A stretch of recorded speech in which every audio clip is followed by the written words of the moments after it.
నమస్తే. ఆరోగ్య మిత్ర కార్యక్రమానికి స్వాగతం. ఈ రోజు మనం తెలుసుకోబోతున్న అంశం వచ్చేసి గురక, అలర్జీ, ఆస్తమాకు సంబంధించి. ఇవి సాధారణ సమస్యలని మనం వీటిని పట్టించుకోకుండా ఉంటే ఏవైనా ప్రమాదానికి దారితీస్తాయా? ఇవి మౌన ప్రమాదాల? వీటి లక్షణాలను నిర్లక్ష్యం చేస్తే వచ్చే కాంప్లికేషన్స్ ఏంటి? వీటి గురించి వివరించడానికి నాతో ఉన్నారు అలర్జీ, ఆస్తమా, గురక వైద్య నిపుణులు డాక్టర్ విష్ణురావు వీరపనేని. డాక్టర్ గారితో మాట్లాడి ఈ సమస్యలకి ఎలాంటి చికిత్స అందుబాటులో ఉంది, అలాగే కాంప్లికేషన్స్ ఏ విధంగా వస్తాయి, ఎలాంటి జాగ్రత్తలు పాటిస్తే మనం సేఫ్లో ఉంటాం, ఇవన్నీ విషయాలు తెలుసుకుందాం. Hello sir. హలో అమ్మా. Welcome to T-SAT. Thank you so much. ఈ మధ్య కాలంలో శ్వాసకు సంబంధించి అనేక సమస్యలు ఎక్కువైపోతున్నాయి. అలర్జీ చూసినా, ఆస్తమా చూసినా, గురక సమస్యలు, అంటే ఎందుకు ఈ మధ్య కాలంలో ఇవి కూడా ఎక్కువగా బీపీ, షుగర్లు ఎలా పెరిగిపోతున్నాయి, ఇవి కూడా అంత ఈజీగా పెరిగిపోతున్నాయి అసలు. అంటే ఒక విధంగా చెప్పాలంటే ఆరోగ్యానికి సంబంధించి అన్ని సమస్యలు పెరిగిపోతూనే ఉన్నాయి. నిజమేనండి. క్యాన్సర్ పెరిగిపోతూ ఉంది, అవును, అవునా, బీపీలు, హార్ట్ అటాక్లు. సో అలర్జీ, ఆస్తమా అనేది ఇంకా ఎక్కువ. ఎందుకంటే పర్యావరణానికి డైరెక్ట్గా కనెక్ట్ చేయబడినటువంటి ఆర్గాన్ లంగ్స్ కదా, డైరెక్ట్గా పర్యావరణానికే డైరెక్ట్ లింక్. కాబట్టి పర్యావరణంలో ఎలాంటి మార్పులు ఉంటే మన ఊపిరితిత్తుల్లో అవి ప్రతిఫలిస్తాయి. ఇప్పుడు ఈ రూమ్లో పొగ ఉందనుకోండి, మనం హ్యాపీగా ఎట్లా ఉంటాం, అవునా? ఈ రూమ్ అంతా డస్ట్తో నిండుందనుకోండి, మనం ఊపిరి పీల్చుకోవటం ఉక్కిరిబిక్కిరి అయిపోతాం. అంటే గాలిలో ఏదైనా కలిస్తే, ఈ కలిసింది ఏదైనా మన ఊపిరితిత్తుల్లోకి వెళ్ళి అక్కడ ఉన్నటువంటి ఆ సున్నితమైనటువంటి పొరల్ని దెబ్బతీసి ఇన్ఫ్లమేషన్కు దారితీస్తుంది. సో దీన్ని అంటే ఒకవేళ డస్ట్ మైట్సు, పోలెన్సు, ఫంగసు ఇట్లాంటివి ఏదైతే ఉన్నాయో, ఫుడ్ ఎలర్జెన్స్, ఇవన్నీ కూడా కొన్నేమో ముక్కు ద్వారా పోతాయి, కొన్నేమో నోటి ద్వారా పోతాయి తినేవి, అవి కూడా ఎలర్జెన్స్. ఫుడ్ ఎలర్జీ అంటాంగా, ఫుడ్ ఎలర్జీ. కొన్నేమో చర్మానికి అంటుకునే ఉంటాయి, సో దానివల్ల కూడా స్కిన్ ఎలర్జీ వస్తుంది. సో ఇవన్నీ కలిపి దేనికి దారితీస్తాయి అంటే ఇన్ఫ్లమేషన్కు దారితీస్తాయి. అంటే ఎలర్జిక్ ఇన్ఫ్లమేషన్ అంటాం. ఈ ఎలర్జిక్ ఇన్ఫ్లమేషన్ అనేది ముక్కులో మొదలవుతుంది. ముక్కులో మొదలైనటువంటి ఎలర్జిక్ ఇన్ఫ్లమేషను దాని ఎలర్జిక్ రైనైటిస్ అంటాము. అదే సైనస్లో పోతుంది, అదే టాన్సిల్స్, ఎడినాయిడ్స్, ఇంకా కిందికి పోతే ఆస్తమాగా మారుతుంది. సో ఇది దాని యొక్క క్రమం. అయితే ఈ ఇన్ఫ్లమేషన్ని కంట్రోల్ చేయటం ఎట్లా అనేది ఎంటైర్ సబ్జెక్ట్. ఇన్ఫ్లమేషన్ రాకుండా చేయటం ఉత్తమం కదా. అవును. ఎందుకు వస్తుంది? పెరుగుతున్న వాతావరణ కాలుష్యం, మారుతున్న జీవన విధానాలు. ఏంటి, మన ఫుడ్ హ్యాబిట్స్ అన్ని మారిపోయినాయిగా. టోటల్గా మనదైన ఫుడ్ అనేది లేదు, ఇప్పుడు అంతా జంక్ ఫుడ్ వచ్చేసింది. సో దాంతో పాటే జబ్బులు పెరిగిపోతున్నాయి. ఒకప్పుడు ఒక 30-40 సంవత్సరాల క్రితం ఉన్నటువంటి ఎయిర్ క్వాలిటీ ఇప్పుడు ఉందా? లేదు. అంటే ప్రతి మెట్రో సిటీ కూడా ఒక గ్యాస్ ఛాంబర్ లాగా మారిపోతున్నాయి. సో ప్రజలు ఆరోగ్యంగా ఎలా ఉంటారు? ఇప్పుడు గొంగట్లో తింటూ మనం వెంట్రుకలు రాకుండా ఎట్లా ఉంటాయి? సో అలాగే పొల్యూటెడ్ వాతావరణంలో ఉన్నప్పుడు దానికి సంబంధించిన అనేకమైనటువంటి జబ్బులు వస్తూ ఉంటాయి. తర్వాత అందులో అతి ముఖ్యమైన అలర్జీ, ఆస్తమా. తర్వాత ఈ రెండింటిని ట్రీట్మెంట్ చేయకపోతే, జంక్ ఫుడ్ ఎక్కువగా తింటూ ఉంటే దీనికి యాడ్ అయ్యేది గురక. సో ఊబకాయం, తర్వాత విపరీతమైన గురక, తర్వాత అతి నిద్ర, ఇవన్నీ గురకగా మారుతాయి. సో ఇవి పసిపిల్లల నుంచి మొదలవుతాయి. అంటే ఏంటి, అలర్జిక్ ఇన్ఫ్లమేషన్ అన్నాం కదా, అంటే ఈ విధంగా ఉంటుంది.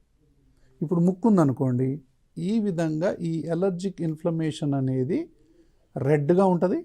ఇన్ఫ్లమేషన్ అంటే ఒక జ్వాల అనుకోండి, ఫ్లేమ్ అంటాం కదా, ఫ్లేమ్ అంటే జ్వాల. ఇది తెమడ ఊరుతుంది. ఎప్పుడైతే ఇన్ఫ్లమేషన్ ఉంటుందో ఈ టైట్ అయిపోతాయి ఈ యొక్క ఇది. అందుకనే మనం ముక్కు బిగదీసినట్టు అవుతుంది, ఊపిరితిత్తులు ముక్కు దిబ్బడ అంటే బిగదీసినట్లు అయింది. ఆ దిబ్బడకు తోడు మళ్ళీ తెమడ ఉంటుంది, మ్యూకస్ ఉంటుంది, అవునా? సో దీనివల్ల ఏమవుద్దంటే ఇరిటేషన్ ఉంటుంది, ఒక్కోసారి మనకు దురద పెడుతుంది, నీరు గారుతుంది. దీన్ని అలర్జిక్ రైనైటిస్ అంటాం. ఈ అలర్జిక్ రైనైటిస్ సైనసైటిక్ దారితీస్తుంది, అది కూడా ఇన్ఫ్లమేషనే. ఇదే adenoiditis, tonsillitis, pharyngitis, laryngitis, bronchitis. Itis అంటే ఇన్ఫ్లమేషన్. ఈ ఇన్ఫ్లమేషన్ మొత్తం శ్వాస వ్యవస్థలో ఉంటుంది. బాడీలో ఎక్కడైనా కూడా ఇన్ఫ్లమేషన్ ఉండొచ్చు మనకు, కాబట్టి ఊపిరితిత్తుల్లో ఉండేటటువంటి ఈ క్రానిక్ అలర్జిక్ ఇన్ఫ్లమేషన్నే ఆస్తమా అంటాం మనం. సో అలర్జీ అంటే ఏంటి? ఏదో ఒకటి పడకపోవటం, ఏదో ఒకటి పడకపోవటం. అంటే ఎవరికి జీన్స్ ఆల్రెడీ ఎవరికైతే ఈ జీన్స్ ఉంటాయో, కొన్ని శరీర తత్వాలు ఏంటంటే కొంతమంది తల్లిదండ్రులకు కానీ వాళ్ళ తల్లిదండ్రులకు కానీ ఈ అలర్జీ ఆస్మా లక్షణాలు ఉండొచ్చు. అంటే ఏంటి? ఎంతకీ తగ్గని తుమ్ములు, జలుబు, దగ్గు, ఆయాసం, చర్మం దురదలు, కళ్ళు దురదలు, ఇవన్నీ కూడా అలర్జీ లక్షణాలు. ఇవన్నీ జీన్స్ పరంగా వస్తాయి చాలా మందికి. ఓకే, అంటే ఇంకోటి ఫ్యామిలీలో ట్రిగ్గర్ ఉందంటే ఖచ్చితంగా వస్తే వస్తుంది. చాలా వరకు వచ్చే అవకాశాలు ఉంటాయి. దానికి తగ్గట్టుగా ఈ ఎన్విరాన్మెంటల్ ట్రిగ్గర్స్ అనేది ఇంపార్టెంట్. ఒకటి జీన్స్, రెండు ట్రిగ్గర్స్. ఈ రెండు కలిస్తే ఇలా మూసుకోవటం. ఈ మూసుకోవటం అనేది చిన్నప్పటి నుంచే మొదలైంది. 3వ నెల పిల్లల నుంచే మెల్లగా గుర్రు గుర్రు గుర్రు స్టార్ట్ అవుతుంటుంది. జలుబు మొదలైద్ది. జలుబు మొదలై పక్కలు ఎగరేస్తుంటారు. కుయ్ కుయ్ కుయ్ అని సౌండ్స్ వస్తుంటాయి. కొంతమంది ముక్కు బాగా బ్లాక్ అయినప్పుడు చెవుల నుంచి కూడా ప్రాబ్లం ఉంటుంది. అవునండి, నిజమే. అవునా? అంటే ముక్కు దిబ్బడుగా ఉన్నప్పుడు చౌపోటు వస్తుంది. ఎందుకు? ఇవన్నీ కనెక్టెడ్ కదా ఇంటర్నల్గా. ఈ మ్యూకస్ ఫామ్ అవుతుంటుంది. అలర్జీ చెప్పాను కదా, ఈ మ్యూకస్ అనేది ఎంటైర్ వీటిలో ఉంటుంది. ముక్కులో ఉంటుంది, గొంతులో ఉంటుంది, చెవులో కూడా ఉంటుంది. అదే కిందికి దిగితే ఆస్తమా. ఓకే. సో ఇదంతా కూడా మ్యూకస్, ఇన్ఫ్లమేషను, ఈ టైట్ అయిపోవటాలు, ఇవన్నీ కలిపి మనకు మనిషిని శ్వాస తీసుకోకుండా ఉక్కిరి బిక్కిరి చేస్తాయి. సో ఇట్లా ఇది అంటే చిన్నపిల్లల్లో ఇప్పుడు అలర్జీ ఉందనుకుందాం, 3వ నెలలో మొదలైంది. తర్వాత తల్లికి తెలుస్తుంది ఫస్ట్, అరే బాబు పాలు తాగుతుంటే వదిలిపెడుతున్నాడు, ఆయాసం వస్తుంది. కాసేపు పాలు తాగగానే ఆయాసం వస్తుంది. ఎందుకు? మూసుకొని ఉన్నాయి కదా, దానికి తగ్గ గాలి పోదు. ఫస్ట్ సిమ్టమ్ అంటారు. బ్రెస్ట్ పట్టుకొని తాగుతున్నాడు, ముక్కులోంచి గాలి పోవాలా, ముక్కేమో దిబ్బడేసే. కాసేపు తాగుతాడు, మళ్ళీ రొమ్ము వదిలేస్తాడు. అంటే ఏంటి? దాన్ని బట్టి మనం గమనించాలి. అంటే మళ్ళీ కాసేపు గాలి పీల్చుకొని మళ్ళీ తాగుతాడు. అంటే 3వ నెల కాడి నుంచే మెల్లగా మొదలైంది. మాటి మాటికి హాస్పిటల్ చుట్టూ తిరుగుతూ ఉంటారు. ఎన్ని హాస్పిటల్ పోయినా ఈ జలుబు తగ్గదు, ఈ దగ్గు తగ్గదు. చాలాసార్లు అడ్మిట్ అవుతూ ఉంటారు హాస్పిటల్లో. యాంటీబయాటిక్స్ అన్ని వాడుతూ ఉంటారు. నెలకోసారి అడ్మిట్ అయ్యేవాళ్ళు ఉన్నారు, నెలకొకసారి, 2 నెలలకోసారి అడ్మిట్ అయ్యేవాళ్ళు ఉంటారు. కొంతమంది పిల్లలు పెరుగుతూ ఉంటే దగ్గి వాంతి చేస్తారు. ఫ్లమ్తో కూడిన వామిట్ కూడా చేస్తూ ఉంటారు. తెల్లవార్లు దగ్గి ఇంత వాంతి చేస్తుంటారు. ఆ మిడ్ నైట్ ఇది ఎప్పుడు మొదలైద్ది అంటే మెల్లగా 12 తర్వాత మొదలైద్ది కొంతమందికి. కారణం ఏమై ఉంటుంది సార్? నిజంగానే ఇప్పుడు డే అంతా ఉన్న కాఫ్ డేలో అంత ఇబ్బంది పెట్టదు, కానీ రాత్రి పడుకోగానే షార్ట్ అవర్స్ ఆఫ్ నైట్ అంటాం. ఎవ్వడికి తెలియదు, మీకు తప్ప, బాధపడే వాళ్ళకు తప్ప ఎవ్వరికి తెలియదు. Short hours of night 1 o'clock, 2 o'clock, 3 o'clock, 4 o'clock, 5 o'clock. వీటిల్లో ఎంతోమంది ఊపిరాడక ఇబ్బంది పడతారు. కొంతమంది దగ్గి వాంతి చేస్తుంటారు. ఇట్లా గనక ఉంటుంది క్లాసికల్ ఆస్తమా. ఎవరు ఏ డాక్టర్ చెప్పాల్సిన అవసరం లేదు. ఎవరికైతే తుమ్ములు ఉంటాయో, ఎవరికైతే జలుబు మాటికి వస్తుందో, ఎవరికైతే డస్ట్ పడదు, అది పడదు, ఇది పడదు అంటారో, ఎవరికైతే ఏదైనా పని చేస్తే ఆయాసం వస్తుందో, కొంచెం తెమడ వస్తుంటుందో, వీళ్ళు మిడ్ నైట్లో దాటిన తర్వాత వీళ్ళ గనక దగ్గి వాంతి వచ్చినా, ఊపిరాడక ఉరిక్కిపడి లేచినా వీళ్ళకి ఆస్మా ఉన్నట్టే లెక్క. అంటే ఎంత దగ్గుతారంటే కొంతమంది చిన్నపిల్లలు కాఫ్ వేరియంట్ ఆస్మా అంటాం. ఆ దగ్గు చూడలేరు తల్లిదండ్రులు, అంత దగ్గుతారు. ఇక్కడిదిరా బాబు ఈ దగ్గు ఏంటి అసలు, ఏడుస్తారు తల్లిదండ్రులు వచ్చి. అంత దగ్గుతారు, దగ్గి వాంతి చేసుకుంటారు. ఇలా ఎవరైతే దగ్గి వాంతి చేసుకుంటారో వీళ్ళని తీసుకుపోయి మిడ్ నైట్లో హాస్పిటల్ అడ్మిట్ చేయటాలు రకరకాలు ఉంటాయి. ఓకే, ఒకసారి చేసిరంటే పర్వాలేదు, సంవత్సరం మొత్తం చేస్తూనే ఉంటారు. అంటే ట్రీట్మెంట్ ఏదో తప్పు జరుగుతున్నట్టేగా. ఒక్కసారి అలర్జీ ఆస్తమా అని డయాగ్నోజ్ చేసిన తర్వాత ఏ పేషెంట్ అయినా సరే మళ్ళీ నెలకోసారి 2 నెలలకోసారి అడ్మిట్ అవుతున్నారు ట్రీట్మెంట్ తీసుకున్న తర్వాత కూడా. అంటే తాళం ఒకటి తాళం చేయి ఒకటి అయినట్టే. అంటే వాళ్ళకు కరెక్ట్ కీ పెట్టట్లేదని అర్థం, రాంగ్ ట్రీట్మెంట్ ఏదో జరుగుతుందని అర్థం, లేదా రాంగ్ డయాగ్నోసిస్ అన్న కావాలా. కరెక్ట్ డయాగ్నోజ్ చేసి కరెక్ట్ మందులు గనక అలర్జీ ఆస్తమాకు వాడినట్లయితే అడ్మిషన్ అనే క్వశ్చనే ఉండకూడదు హాస్పిటల్లో. సో శ్వాస హాస్పిటల్లో మేము చెప్పేది ఒకసారి మీరు హాస్పిటల్కి వచ్చిన తర్వాత మాటికి హాస్పిటల్కు రాకుండా చెయ్యటమే అసలు ట్రీట్మెంట్. మీరు నెలకోసారి వస్తాం, 2 నెలలకోసారి వస్తాం అంటే కాదు, ఒకేసారి 3 to 4 months కోర్సు రాస్తాం మేము. మాటికి రాకూడదు పేషెంట్లు. ఎందుకు? అంత మంచి మందులు ఉన్నాయి. అంటే ఇట్లా మూసుకున్నటువంటి ఈ ఇన్ఫ్లమేషన్తో కూడినటువంటి ఈ బ్రీదింగ్ ఎయిర్వేస్ని ఈ విధంగా టోటల్గా ఓపెన్ చేసిన తర్వాత మళ్ళీ ఇట్లా కాకుండా చేయొచ్చు. ఓకే, ఇలా ఉంటే ఎందుకు వస్తారు ఇంకా హాస్పిటల్కి? అంతే కదా, అసలు రావాల్సిన అవసరం ఏంటి? అది ఇలా చేయకుండా చాలామంది ఏమవుతారంటే ఇలా ఉన్నవాళ్ళు కొంచెం ఇలా మంచిగా అవుతారు, అయిన తర్వాత మందులు ఆపేసి మళ్ళీ ఇట్లా అవుతారు. అంటే హాఫ్ దీన్ని పార్ట్లీ ట్రీటెడ్ అంటాం. ఇండియాలో 70 నుంచి 80% మంది ఈ పార్ట్లీ ట్రీటెడ్ ఆస్మాతో బాధపడుతున్నారు. కంప్లీట్ ట్రీట్మెంట్ ఉండదు. ఇది కంప్లీట్ ట్రీట్మెంట్ లేదా నార్మల్. ఇది అసలు వైద్యమే జరగని కేసు. ఇది సగం వైద్యం వాడిన కేసు, వాడబడ్డ కేసు, సగం వైద్యం జరిగిన కేసు. ఇది పూర్తిగా నార్మల్ లేదా అంటే ట్రీట్మెంట్ తర్వాత అబ్సల్యూట్లీ నార్మల్, నియర్ నార్మల్ అంటాం. అంటే ఆస్మా ఉన్న వ్యక్తి లేని వ్యక్తి సమానంగా ఉంటారు. అంటే అంత మంచిగా చేసేటటువంటి వైద్యం ఇప్పుడు అందుబాటులో ఉంది. కానీ ఇది ఎంతమందికి అందుతుంది? అయితే ట్రీట్మెంట్కి సంబంధించి మనం మాట్లాడుకునే ముందు సార్, ఇప్పుడు చిన్న పిల్లల నుంచి అని మొదలు పెట్టేశారు. అసలు మరి పొల్యూషన్ కారణంగా వచ్చే ఆస్తమాలు ఒక ఫ్యామిలీ హిస్టరీలో ఉంటే వచ్చే ఆస్తమాలు ఒకటి, ఇందులో రకరకాలు ఉన్నాయి. ఆ తర్వాత ఏజ్ ఫ్యాక్టర్ కూడా మనం చూసుకుంటే మరి పెరుగుతున్న కొద్దీ ఇది తగ్గిపోతుంది అని చెప్పేసి చిన్న ట్రీట్మెంట్లు తీసుకొని ఆపేయాలా, లేదు ఖచ్చితమైన మందులు తీసుకొని దీనికి సరైన మార్గాన్ని వాళ్ళు వెతుక్కోవాలి? ఎగ్జాక్ట్లీ. అయితే చిన్నపిల్లలు చైల్డ్హుడ్ ఆస్తమా అనేది చాలా ఇంపార్టెంట్ టాపిక్. ఎక్కువగా ఆస్తమాతో బాధపడే వాళ్ళు ఎవరంటే చిన్నపిల్లలే. అసలు అలర్జీ ఆస్మా మొదలయ్యేదే చిన్నపిల్లల్లో.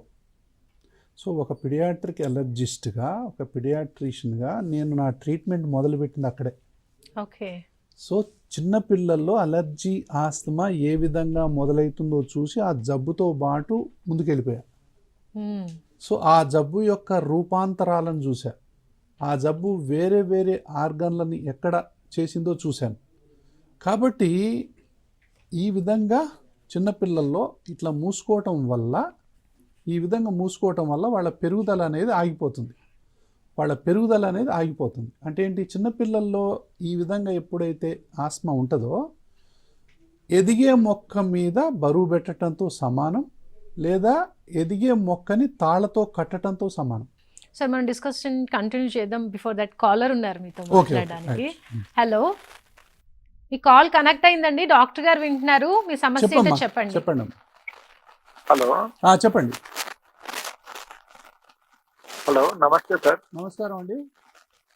సార్ నాకు ఈ అలర్జీ వల్ల అతి శీతాకాలం మాత్రమే, ఎండాకాలం, వానాకాలం, మిగిలిన ఏ కాలాల్లో ఏ సమస్య ఉండట్లేదు. కానీ శీతాకాలం మాత్రం ముక్కులు బ్లాక్ అయిపోతున్నాయి సార్ కంప్లీట్ గా.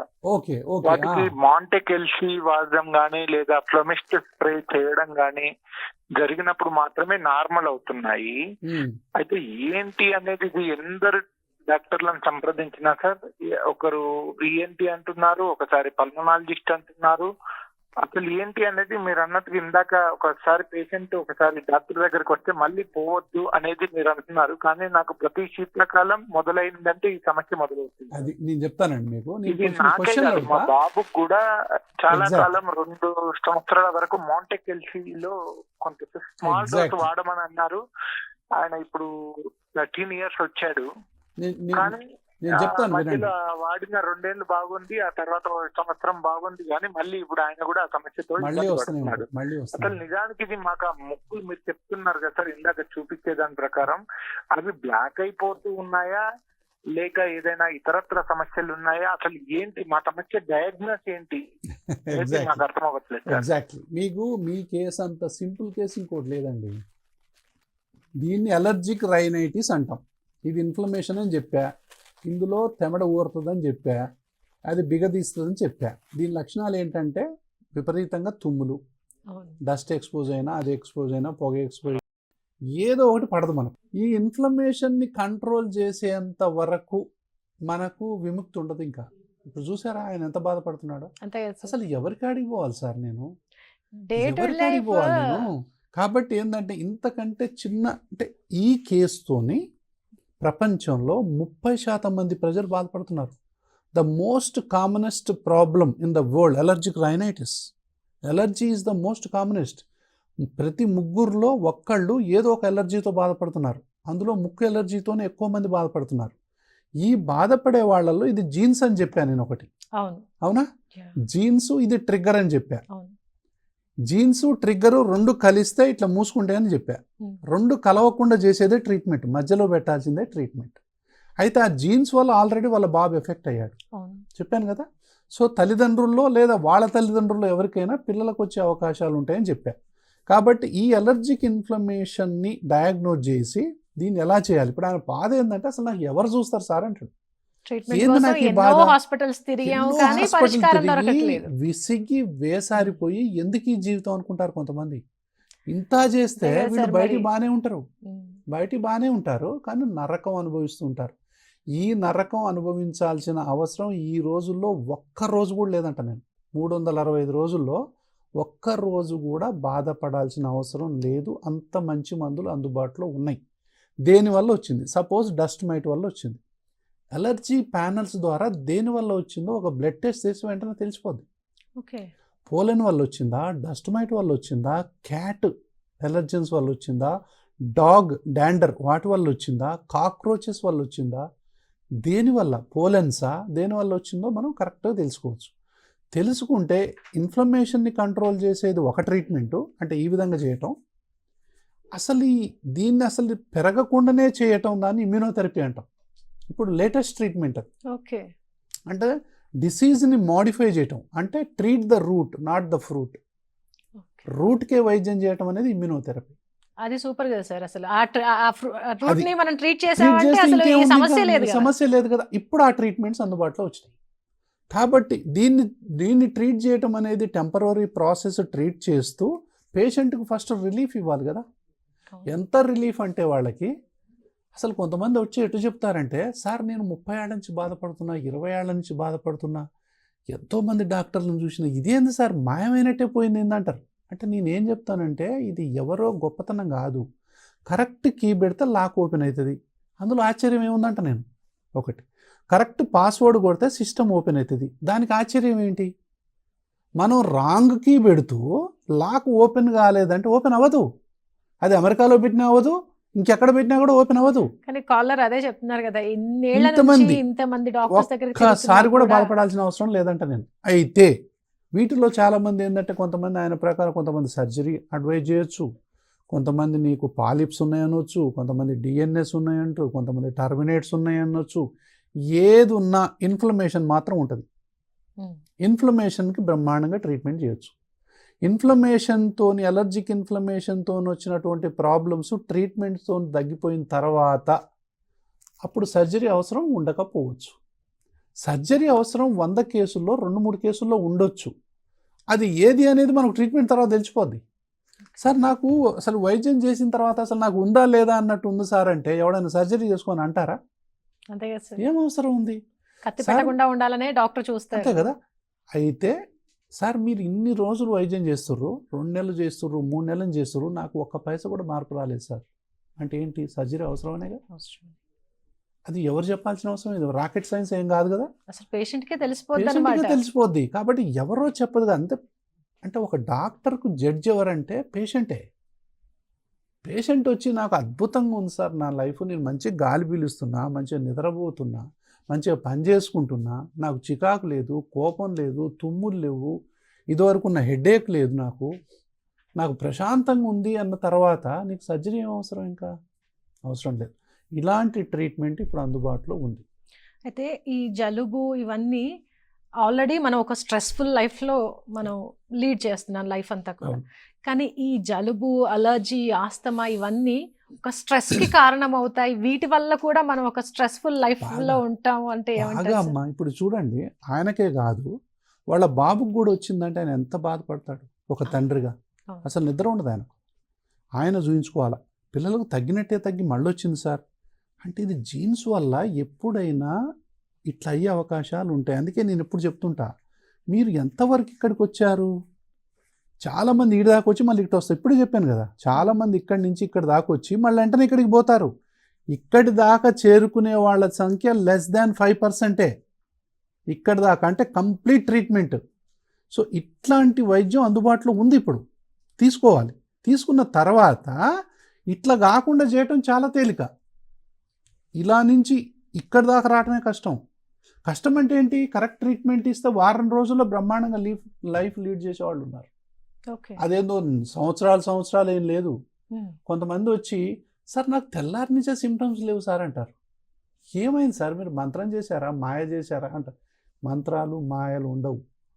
కేవలం కరెక్ట్ ట్రీట్మెంట్, కరెక్ట్ కీ పెడితే లాక్ ఓపెన్ అయింది, కరెక్ట్ పాస్వర్డ్ కొడితే సిస్టమ్ ఓపెన్ అయింది. అంటే కాబట్టి ఇంతకు ముందు ఆయన ఆ పేషెంట్ ఎలాంటి డస్ట్ కి అయితే ఎక్స్పోజ్ అయ్యారో, ఎలాంటి పాలన్స్ వల్ల వాళ్ళకి వచ్చిందో, అవన్నీ ఎఫెక్ట్ అయినా కూడా వీళ్ళకు ఏం కాదు. ట్రీట్మెంట్ అంటే వల్ల ఏంటంటే ఏమి దేని వల్ల వచ్చిందో తెలుసుకోవటం ఒకటి, దానికి ఇమ్యునోథెరపీ ఉంది.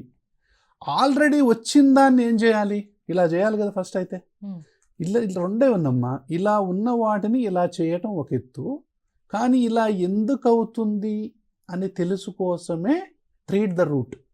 అసలు ఎందుకు ఇట్లా అవుతున్నాయి, దానికి మూల కారణం ఏంటి, ఆ కారణాన్ని ట్రీట్ చేస్తే డిసీజ్ని మాడిఫై చేసినట్టు.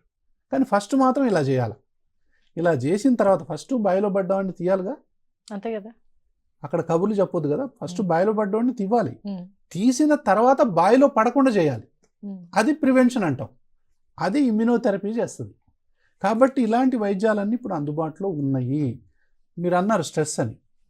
చిన్నపిల్లలు అలర్జీ ఆస్మాతో బాధపడుతుంటే, నైట్ పూట నిద్ర లేక ఇబ్బంది పడుతుంటే, తల్లిదండ్రులు అనుభవించేటటువంటి మనోవేదన చెప్పాలంటే ఒక రోజు పడద్ది. అసలు ఎందుకు పెళ్లి చేసుకున్నాం సార్, అసలు పిల్లల్ని ఎందుకు అన్నాం సార్, అసలు వద్దు సార్, నాకు ఈ లైఫ్ వద్దు సార్ అని వచ్చి ఏడుస్తారు నా దగ్గర. అంత బాధపడతారు పిల్లలు. అంటే ఎన్నిసార్లు ఈ తల్లిదండ్రులకు తెలియకుండా ఈ హాస్పిటల్కి పోవటము, అడ్మిట్ అవ్వటాలు, బిల్లులు కట్టటాలు, ఇవన్నీ చూసి ఎమోషన్ చూసి పిల్లల్ని కొడతారండి కొంతమంది. ఆ బాధ తట్టుకోలేక, ఎంతని ఖర్చు పెట్టను రా నీకు, ఏమైనా చేయను రా నీకు అంటారు. కొట్టి మళ్ళీ ఏడుస్తారు. అంతే కదా. ఏం చేయాలి మేము, ఆ అవసరం లేదంటే నేను అసలు హాస్పిటల్కి పోవాల్సిన అవసరమే లేనప్పుడు కొట్టడం ఎక్కడిది, తిట్టడం ఎక్కడిది. అంటే కరెక్ట్ డాక్టర్ని ఫైండ్ అవుట్ చేయాలంటే కొంతమందికి 20-30 మందిని క్రాస్ చేయాల్సిన పరిస్థితి వస్తుంది ఇప్పుడు. అందుకే అలర్జీ ఆస్మా మీద గత 20-30 సంవత్సరాల నుంచి ఇంత అవగాహన కలిగిస్తున్నాను నేను. దీనికి మంచి ట్రీట్మెంట్ ఉందని, ఈ విధంగా పసిపిల్లల నుంచి ఇది పండుగ ముదసల వరకు బాధ పెడుతుందని. చిన్నపిల్లలు స్కూల్కి పోలేరు, స్కూల్ బ్యాగ్ మొయ్యలేరు, ఆటలు ఆడలేరు. వాళ్ళేం ఆడమంటారు, వీడికి ఏం ఆడలేడు, ఆడితే ఆయాసం వస్తుంది. కొంతమంది తల్లిదండ్రులు ఏమంటారు తెలుసా, ఏంద్ర ఎప్పుడు చూసినా ఇంట్లో కూర్చుంటావు, బయటికి పోయి ఆడొచ్చు కదా అంటారు. నీరసం కూడా ఉంటుంది, నీరసం ఉంటుంది, బయటికి పోయి ఆడలేడు కదా, ఆడితే ఆయాసం వస్తుంది. వాడు చెప్పలేడు, దానికి భాష దొరకదు, వాడికి నీకు ఏం చెప్పాలో తెలియదు. 8 ఏళ్ల పిల్లవాడిని పోయి బయటికి పోయి ఆడుకోరా అంటే, ఆడుకుంటే నాకు ఆయాసం వస్తుంది మమ్మీ అని అంటాడు. నువ్వు ఒట్టిగా అబద్ధాలు చెప్తున్నావు అంటారు కొంతమంది. సో ఇట్లా రకరకాలుగా మీరు అన్నట్టుగా చాలా ఫ్యామిలీస్ ఈ బాధల్ని తట్టుకోలేక స్ట్రెస్కి గురవుతున్నారు. ఎకనామిక్ స్ట్రెస్, ఎమోషనల్ స్ట్రెస్, అవునా. సో యాంగ్జైటీ అసలు ఏంటి అంటే పని చేసుకోలేరు, వాళ్ళ ప్రొఫెషన్ ఇదంతా మొత్తం డిస్టర్బ్ అయిపోతుంది అన్నమాట. సర్కిల్ అంతా కూడా డిస్టర్బ్ అయిపోతుంది. అసలు అవసరమే లేదంట. నేను ఒక్కసారి వైద్యం చేస్తే ఏమైందంటే టోటల్ ఫ్యామిలీ ప్లస్ వాళ్ళ రిలేటివ్స్ అందరూ కూడా రిలాక్స్ అయిపోతారు. తెలుసా మీకు, అమ్మమ్మలు, నానమ్మలు, తాతలు, వాళ్ళు, మామలు, గీమలు, అత్తలు ఫోన్ చేస్తూ ఉంటారు, ఎడా ఉన్నాడు వాడు, ఈరోజు నిద్రపోయాడా. మీరు గమనించండి, అంతే కదా, ఎలా ఉన్నాడు. తల్లి రోజు ఫోన్ చేస్తుంది, అమ్మ ఎలా ఉన్నాడమ్మా పిల్లోడు, ఎలా ఉన్నాడు. అసలు ఫోన్ కాల్సే ఉండవు. ఒకసారి మంచిగా అయిపోయిన తర్వాత ఇంకెందుకు ఉంటాయి. లేకపోతే అంటే ఎక్స్టెండెడ్ ఫ్యామిలీస్ కూడా సఫర్ అవుతూ ఉంటారు. ఒక పిల్లవాడు బాధపడుతున్నాడంటే ఆ పిల్లవాడికి కనెక్ట్ అయిన వాళ్ళు అందరూ బాధపడుతూనే ఉంటారు. ఈ బాధను ఒక్కడిని కనుక మనం మంచిగా చేస్తే ఈ బాధ అంతా ఆటోమేటిక్గా రిలీఫ్ అయిపోతుంది, సంతోషంగా మారిపోతుంది. అందరి స్ట్రెస్ పోద్ది మీరు అన్నట్టు. అదే అయితే ఈ అలర్జీ ఆస్తమాకు సంబంధించిన ట్రీట్మెంట్ సంబంధించి మనం మాట్లాడుకునే ముందు సార్, అసలు ఈ అలర్జీలో పడిపోయి ఏది జలుబో, ఏది ఫ్లూనో, ఏది అలర్జీనో, ఏది ఆస్తమానో, ఏది దేని సిమ్టమో కూడా అర్థం కాని పరిస్థితుల్లోకి వెళ్ళిపోయామండి. సో అసలు సాధారణ జలుబు వస్తే ఎలాంటి సిమ్టమ్ ఉంటుంది, ఈ అలర్జీకి ఉండే సిమ్టమ్స్ ఏంటి? ఒకటి మీరు అన్నది జలుబు. ఏముందంటే ఏమంటారంటే నాకు కోల్డ్ అండి అంటారు ఎవరైనా. అవును, నాకు జలుబు చేసింది అంటారు, నాకు కోల్డ్ అయింది అంటారు. కోల్డ్, ఈ జలుబు, ఈ సోకాళ్ళు కోల్డ్, ఈ సోకాళ్ళు జలుబు ఉంటే ఒక 4 రోజులు మ్యాక్సిమం 1 వీక్ ఉంటుంది, తర్వాత పోతుంది. అవునా? వైరల్ కోల్డ్ అంటే ఒక సేయింగ్ ఉంటుంది కదా, వైద్యం చేస్తే 7 రోజులు, చేయకపోతే వారం రోజులు తగ్గిపోద్ది అంటారు. బట్ అది నిజంగా అలా జరిగిందా అనేది ఒకటి. ఈ కోల్డ్ అన్నటువంటి వ్యక్తి మీకు నెల తర్వాత కలిసినా అదే కోల్డ్ అంటాడు, 6 నెలల తర్వాత కలిసినా కూడా అదే కోల్డ్ అంటాడు, సంవత్సరం తర్వాత కలిసినా కూడా అదే కోల్డ్ అంటాడు. ఇది కోల్డ్ కాదు అప్పుడు, ఇది అలర్జీ. ఓకేనా? దాని తర్వాత ఇంకొకటి ఏంటంటే ఈ వైరస్ ఫ్లూ అంటాం. ఫ్లూ అనేది జ్వరం ఉంటుంది, కొంచెం ఒళ్ళు నొప్పులు ఉంటాయి. కొంతమంది కొన్ని కామన్ కోల్డ్స్లో అవే ఉండవు.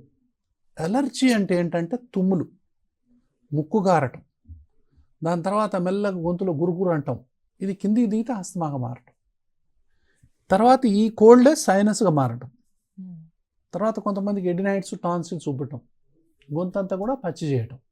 కాబట్టి ఎంతకీ తగ్గని జలుబు, ఎంతకీ తగ్గని తుమ్ములు, ఎంతకీ తగ్గని ఈ ముక్కు problems, what ever it is, ఇవన్నీ కూడా అలర్జీ వైపే పాయింట్ చేస్తాయి. అలర్జీ అంటే అది డస్ట్ వల్ల, పోలెన్ వల్ల, లేకపోతే దేనివల్ల, ఇంట్లో కుక్క పిల్లలున్నా, పిల్లి కారణాలు, చిలకలున్నా, పావురాలున్నా, దానివల్ల రావచ్చు. కాబట్టి ఇది అలర్జీ.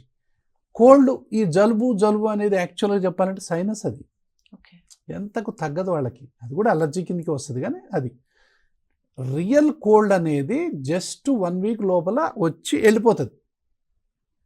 అయితే చాలామంది కోల్డ్, జలుబు అని తప్పు మందులు వాడుతున్నారు. అసలు ఎలర్జిక్ రైనైటిస్ని పట్టుకొని, మీరు ఇన్ఫ్లమేషన్ ఇక్కడ ఉన్నదాన్ని పట్టుకొని మీరు జలుబు అని చెప్పి అప్పుడప్పుడు సెట్రజిన్ ట్యాబ్లెట్లు, మాంటెకెల్సీ ట్యాబ్లెట్లు అప్పుడప్పుడు వేసుకుంటారు. అదంతా తప్పే. అది టెంపరరీ ట్రీట్మెంట్. అది అసలు ట్రీట్మెంట్ అది కాదు. అసలు ట్రీట్మెంట్ని, ఇన్ఫ్లమేషన్ని మనం ఈ విధంగా చేయటం, దానికి దేనివల్ల వస్తుందో తెలుసుకోవటం, ఏ దశలో ఉందో తెలుసుకోవటం, తద్వారా ఇన్ఫ్లమేషన్ని కంట్రోల్ చేయటం, అది సపరేట్ ట్రీట్మెంట్. ఇవేంది సిమ్టమాటిక్ ట్రీట్మెంట్ అంటాం. హెడేక్ వచ్చింది, హెడేక్ ట్యాబ్లెట్ వేసుకుంటాం, తుమ్ములు వచ్చినాయి, సెట్రిజిన్ ఏదో వేసుకుంటాం. ఇది ట్రీట్మెంట్ అవుతుంది. ఇది సిమ్టమాటిక్ ట్రీట్మెంట్. అంటే ఏంది, ఆకులకు, పూలకు పైన స్ప్రే కొట్టడంతో లాంటిది. అసలు రూట్ని కదా చూడాలా.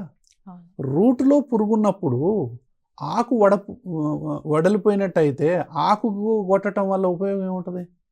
రూట్కి కదా. రూట్లో ఉన్నటువంటి దాన్ని ట్రీట్ చేయాలి మనం. కాబట్టి treat the root, not the fruit అనేది అలర్జీలో అత్యంత ముఖ్యమైనటువంటి విషయం. అదే కాదు, ఏ జబ్బుకైనా ఇదే సూత్రం.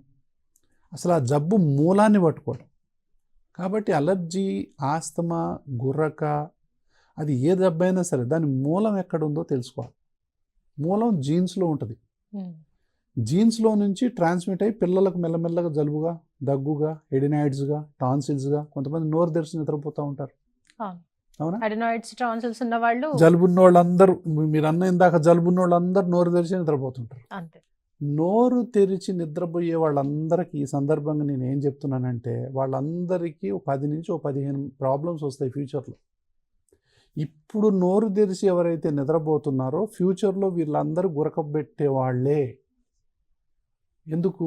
ఎప్పుడైతే ఈ అలర్జిక్ రైనైటిస్ ఉంటుందో, ఈ ముక్కులో ఉన్న ఇన్ఫ్లమేషన్ అయితే సైనస్లు అవుతాయి, ఎడినాయిడ్స్ ఉబ్బుతాయి, టాన్సిల్స్ ఉబ్బుతాయి, ఇక్కడ ఉన్నటువంటి టిష్యూస్ అన్నీ కూడా థిక్ అవుతాయి కొంచెం. అయితే నాకు ఈ మధ్య తెలిసిన విషయం ఏంటి అని అంటే, నోరు తెరిచి పడుకునే పిల్లల్లో వాళ్ళ పేరెంట్స్ గమనించి డెంటిస్ట్ దగ్గరికి తీసుకెళ్తే టీత్ లైన్మెంట్ కూడా మారిపోయింది అని చెప్పేసి. అది కామన్. ఇది ఇంకోటి చెప్తా, ఇది వెరీ ఇంట్రెస్టింగ్ టాపిక్.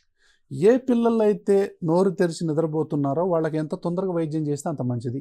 వాళ్ళ ముక్కులు బ్లాక్లు అవుతాయి, వాళ్ళకి ఎడినైడ్స్ టాన్సిల్స్ ఉంటాయి. దాని అర్థం పీకేమని కాదు. ఓకే, ఎలర్జీ వల్ల ఎడినైడ్స్ ఉబ్బుతాయి, ఎలర్జీ వల్ల టాన్సిల్స్ ఉబ్బుతాయి, ఎలర్జీ వల్ల సైనస్ వస్తుంది. ఎలర్జీకి ట్రీట్మెంట్ చేయాలి, అప్పుడు దానివల్ల ఉబ్బినటువంటి తగ్గుతాయి. ఎంతకు తగ్గకపోతే తర్వాత మాటికి చెవులో చీము గారుతున్నా, వాళ్ళకు బిహేవియరల్ ప్రాబ్లమ్స్ ఉన్నా, స్లీప్లో ప్రాబ్లమ్స్ ఉన్నా, ఇవి మెకానికల్గా అబ్స్ట్రక్ట్ చేస్తున్నా అప్పుడు వాటిని తీసేయాలి. వీటి శాతం ఎంత ఉంటుంది? 100 మంది ఎడినైడ్స్ టాన్సిల్స్ ఉంటే 5 10 కూడా ఉండరు. ఓకే, మిగతా 90-95 మందికి మందులతోనే తగ్గిపోతాయి. సో అది తర్వాత ఎంత తొందరగా వైద్యం చేస్తే అంత మంచి రిజల్ట్స్ ఉంటాయి ఎవరైతే నోరు తెరిచి నిద్రపోతున్నారో వాళ్ళకి. ఇలా చేయలేదు అనుకుందాం, సపోజ్ మీరు అన్నట్టు మెల్లగా వీళ్ళు ఈ పళ్ళెత్తైతాయి, మెల్లగా ఈ central part of the face ఎవడు గుంజినట్టు ఇట్లా పొడుగైపోద్ది. తర్వాత ఎప్పుడు చూసినా అలా ఉంటారు. సో ఈ డెంటల్ మాల్ అక్లూజన్ అంటాం. ఈ అనేది చిన్నగా అయిపోద్ది కిందిది. డెంటల్ ప్రాబ్లమ్స్ వస్తాయి. 14 సంవత్సరాల తర్వాత వీళ్ళు మెల్లగా డెంటల్ వైరింగ్ చేయించుకుంటారు వీళ్ళందరూ కూడా.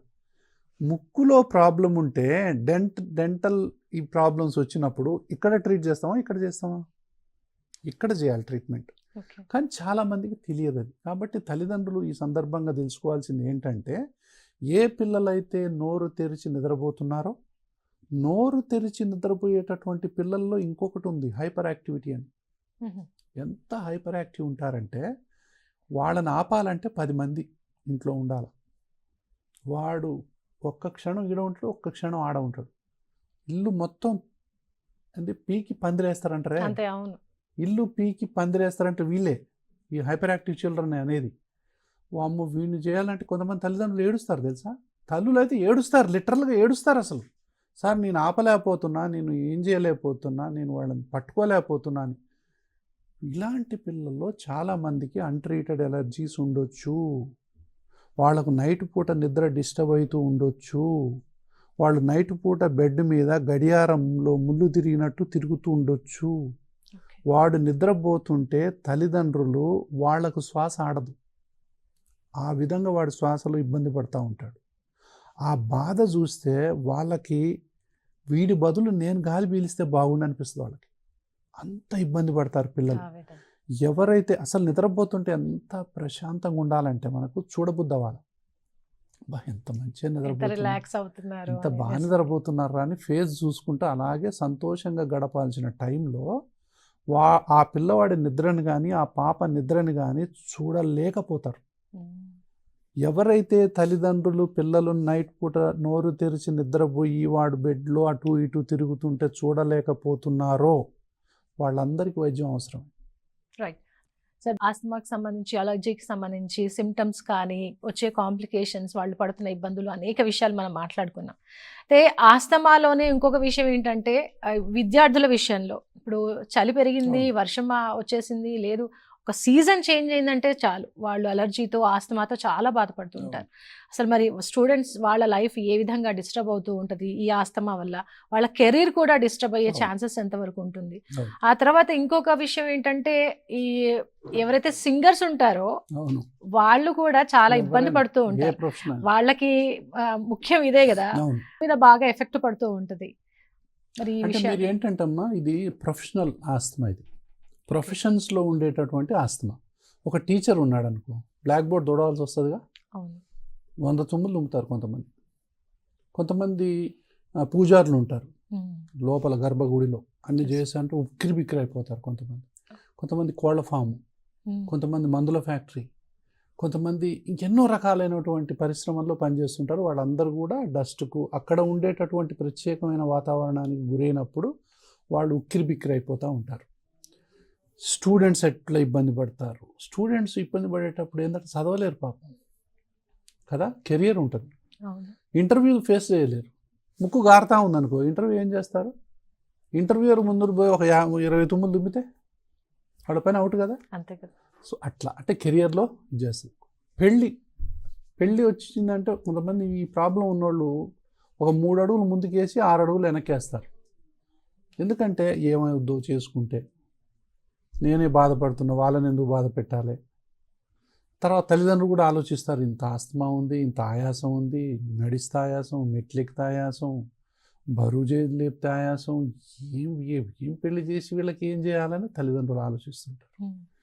తర్వాత ఇట్లా అన్ని ప్రొఫెషన్స్లో ఉన్నవాళ్ళు ఆలోచిస్తూ ఉంటారు. ఎవ్వరు కూడా బాధపడాల్సిన అవసరం లేదంట. ఇప్పుడు సింగింగ్ మీరు చెప్పారు, వాళ్ళు ఎంత బాధపడతారో.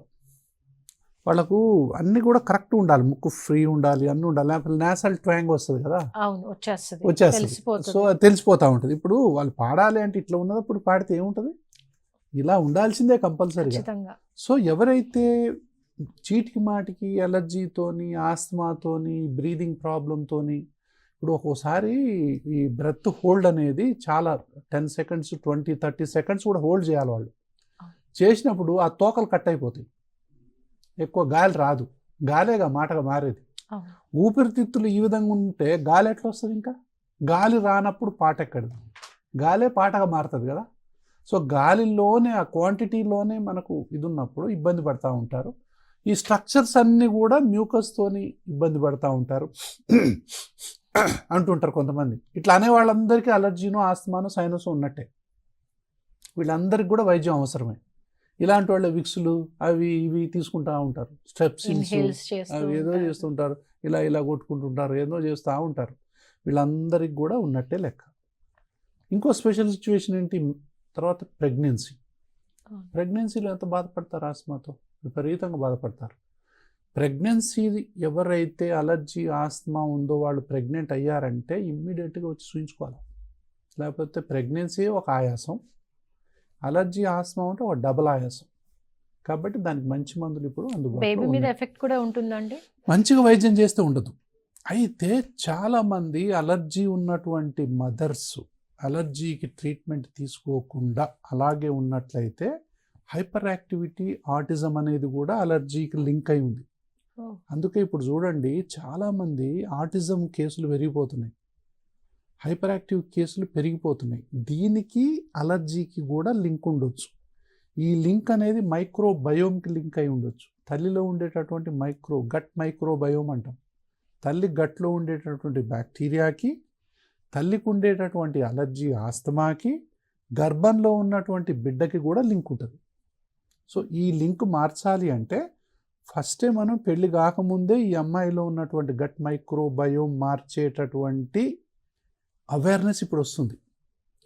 అంటే ప్రెగ్నెంట్ కాకముందే తల్లికి మనం ట్రీట్మెంట్ చేయాలి. లేకపోతే ఆటిజం, హైపర్ యాక్టివ్ పెరిగే కేసులు వస్తున్నాయి అని చెప్పి రీసెర్చ్ చెప్తా ఉంది ఇప్పుడు. కాబట్టి ఎవరికైతే అలర్జీ, ఆస్తమా ఇలాంటివి ఉంటాయో వాళ్ళ గట్ మైక్రోబయోమ్ని మార్చాలంటే గట్ టెస్ట్ చేయాలి, స్టూల్ ఎగ్జామినేషన్.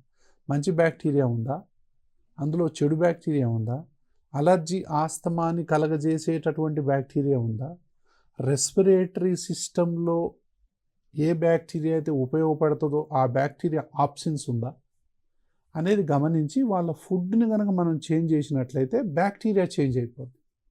కాబట్టి వాళ్ళు మళ్ళీ బిడ్డని మంచిగా కనేటటువంటి అవకాశాలు ఉన్నాయి.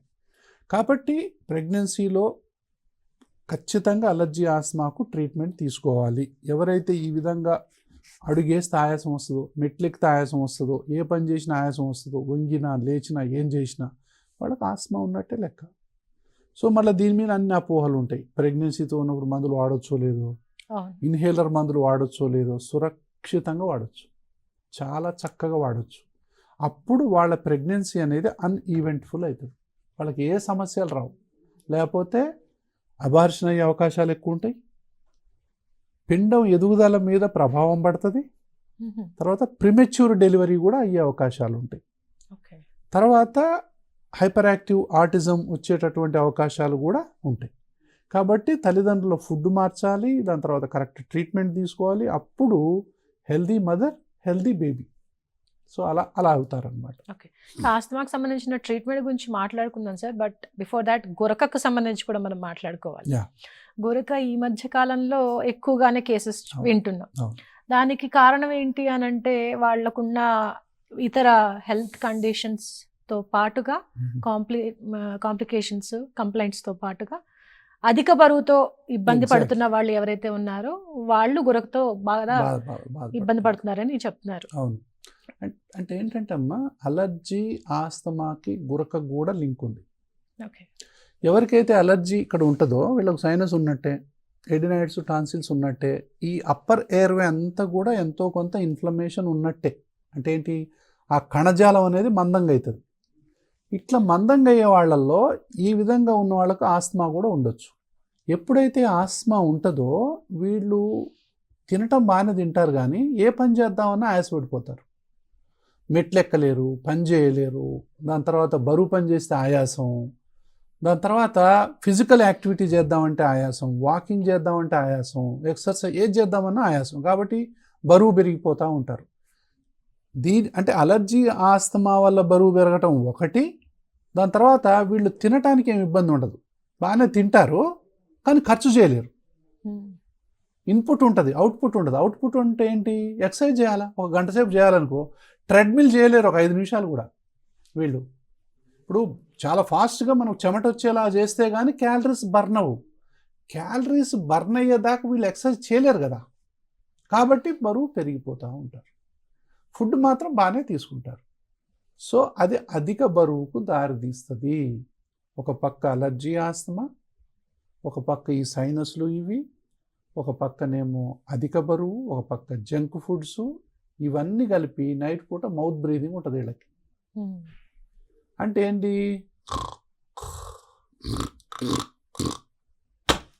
అంటారు. ఎవరైతే ఇట్లా అంటుర్రో వాళ్ళు ఖచ్చితంగా వచ్చి చూయించుకోవాలి. వాళ్ళకి ఖచ్చితంగా స్లీప్ స్టడీ చేయాలి. వీళ్ళు ఖచ్చితంగా ఫ్యూచర్లో చాలా ప్రాబ్లమ్స్కు గురవుతారు. ఎంత తొందరగా దీనికి మనం వైద్యం చేస్తే అంత మంచిది. గురకకు సంబంధించి మాట్లాడాలంటే ఒక రోజు పడుతుంది. సో గురక ఎవరికైతే వస్తుందో, చిన్నపిల్లల్లో కూడా గురక ఉండొచ్చు, లావే కాదు మామూలుగా ఉన్న వాళ్ళల్లో కూడా గురక ఉండొచ్చు. గురక మామూలుగా ఒకప్పుడు ఆదమరిచి నిద్రపోతూ సౌండ్ చేయటం అనేది కామన్.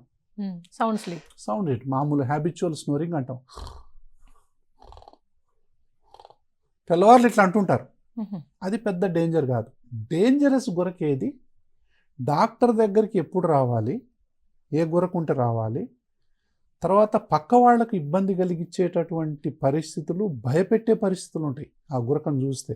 నేను చెప్పాను కదా, అది అంటే ఏంటి, సైలెంట్ గ్యాప్ ఉంటుంది ఒకటి. అంటే ఒక 10 సెకండ్స్ ఉండొచ్చు ఈ సైలెన్స్, 50 సెకండ్స్ ఉండొచ్చు, 60 సెకండ్స్, 1 మినిట్, 2 మినిట్స్ ఉన్న వాళ్ళు కూడా కొంతమందిని చూసాం మేము. సైలెన్స్, ఒక్కసారి సింహగర్జనలు చేస్తూ లేస్తారు. అప్పుడు వాళ్ళకు చెమటలు పడతాయి ఒళ్ళంతా, పక్కన ఉన్న వాళ్ళకు గుండె ఆగిపోద్ది. అంతే కదా, ఏం జరిగిందో చూస్తుంటారు. ఏమండి కొంచెం పక్క వదిలి పడుకుంటే కొంచెం తగ్గుద్ది. ఇళ్ళక్కడ పడుకున్నావా ఇక పెద్ద రోరింగే. ఇంకా ఈ రోరింగ్ అనేది ఆ రూమ్లో ఎవరు నిద్రపోదు, పక్క రూమ్లో నిద్రపోరు, పక్క ఫ్లాట్లలో కూడా నిద్రపోరు, అంత సౌండ్ వస్తుంది. కాబట్టి ఈ దీనికి ఎవరైతే ఇట్లా బాధపడుతున్నారో, దాంతోపాటు డేంజరస్ ట్రైడ్ ఏంటంటే, ఒకటి విపరీతమైన గురక సౌండ్తోని, ఇంకొకటి ఏంటంటే విపరీతమైన లావు. కొంతమంది మెడ 17 ఇంచులకు పైన ఉందంటే గురకున్నట్టే.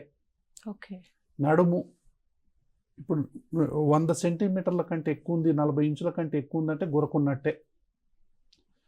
ఈ కొలతలు చూసుకో, ఇక్కడ 40 ఇంచులు, ఇక్కడ 17 ఇంచులు మేల్స్లో, ఫీమేల్స్లో 16 ఇంచులు, ఇక్కడ ఒక 30-40 ఇంచులు ఇట కూడా. దీనికంటే ఎక్కువ ఉన్నాయంటే గురకొచ్చే అవకాశాలు మాత్రం 90% పైనే ఉంటాయి. తర్వాత ఎవరైతే నోరు వెళ్ళబెట్టి అని చూస్తారో, నోట్లో అన్ని కనపడాలి, గొంతులో ఉన్నాయి, ఎంత తెరిచినా నాలుక మాత్రమే కనపడుతుందో వాళ్ళకి గురకొస్తున్నట్టే లెక్క. దాని తర్వాత అతి నిద్ర. ఎంత నిద్రపోతారంటే ఇట్లా మాట్లాడుకుంటూ నిద్రపోతారు, మనం మాట్లాడుతుంటాం వాళ్ళు నిద్రపోతూ ఉంటారు. అంటే ఏ పని చేసినా నిద్రపోతాం, టీవీ చూసుకుంటా, పేపర్ చదువుకుంటా, మాట్లాడుకుంటా. ఎందుకని సిగ్నల్ దగ్గర నైట్ పూట నిద్ర ఉండదుగా. చాలా మంది ఏమనుకుంటారు, గురక పెట్టే వాళ్ళు ఎంత అదృష్టవంతులు, వాళ్ళే నిద్రపోతున్నారు అనుకుంటారు. పాపం వాళ్ళు యాక్చువల్గా చెప్పాలంటే నిద్ర ఉండదు వాళ్ళకి. అంటే ఇక అన్నప్పుడు నిజంగానే అదే అనుకుంటారు, బాగా ఆదమర్చి పడుకున్నారు అనుకుంటారు. పాపం చాలా వాళ్ళకు 4 దశల్లో ఉంటుంది నిద్ర. సో ఈ స్టేజ్ 1, 2, 3, 4. అంటే డీప్ స్లీప్లో అంటే ఏంటంటే డీప్ స్లీప్లో పోతేనే మనకు తృప్తి కలిగి దాన్నే సుఖనిద్ర అంటారు. ఈ సుఖనిద్ర ఉండదు వీళ్ళల్లో.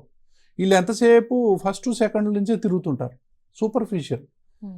3rd and 4th స్టేజ్లో పోరు వీళ్ళు. కాబట్టి అక్కడ వాళ్ళకి ఇంకా ఆ సుఖనిద్ర దొరికేదాకా బాడీ రిలాక్స్ అవ్వదు. అందుకే గురక పెట్టేవాళ్ళు పొద్దున్నే లేవంగానే అంతులేని మగతగా ఉంటారు, ఇంకా నిద్రపోతే బాగుండనుకుంటారు, ఎంతకీ వదలని మత్తు. తర్వాత కాసేపు అని పడుకుంటారు, ఎంత ఉంది ఆఫీస్కి టైము, ఓకే ఇంకా 1 hour ఉంది కదా పడుకుంటారు, ఆఫీస్ టైం అయిపోయినా లేస్తారు, అంత నిద్రపోతారు కొంతమంది.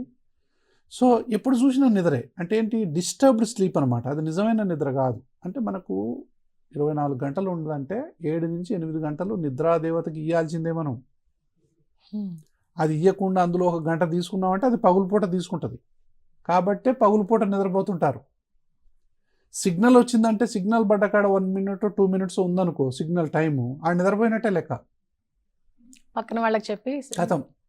సో వాళ్ళు హార్న్ కొడితేనే పక్క రోడ్లో లేపాలి. ఈ పరిస్థితులు యాక్సిడెంట్ అవ్వటానికి మూల కారణం గురక యాక్సిడెంట్స్. ఈరోజు రోడ్డు మీద యాక్సిడెంట్లు అవుతున్నాయి అంటే దీనికి మూల కారణం untreated allergy, asthma and Guraka. So వీళ్ళందరికీ హార్ట్ అటాక్స్ వస్తున్నాయి అంటే 100 మంది విపరీతంగా గురక పెడుతున్నారంటే అందులో 50% మందికి గురకొచ్చేటటువంటి అవకాశాలు ఉన్నాయి, గురకొచ్చే అవకాశాలు ఉన్నాయి.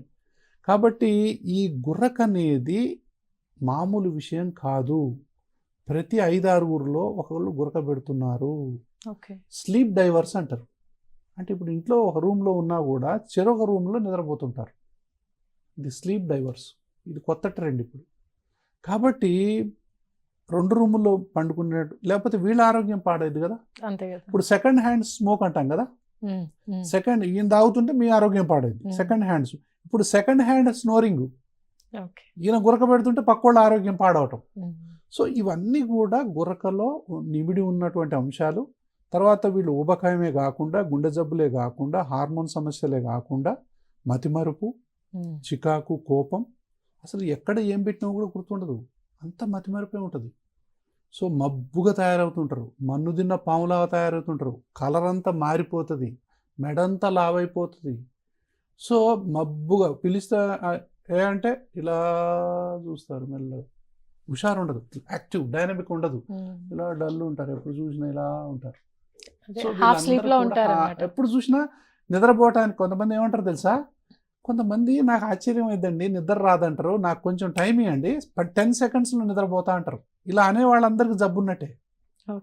నేను ఇప్పుడు బెడ్రూమ్లో ఉంటారు, ఆవిడ పోయి వంటింట్లో పోయి అది సర్దుకొని వచ్చే లోపలే నిద్రపోతాడు అంటే నాకు గురకున్నట్టు లెక్క. ఇది మంచిది కాదు, ఇది అనారోగ్యానికి గుర్తు. పడుకోగానే వితిన్ 1 minute ఎవరైతే నిద్రపోతున్నారో వీళ్ళందరూ డాక్టర్ చూపించుకోవాల్సిందే.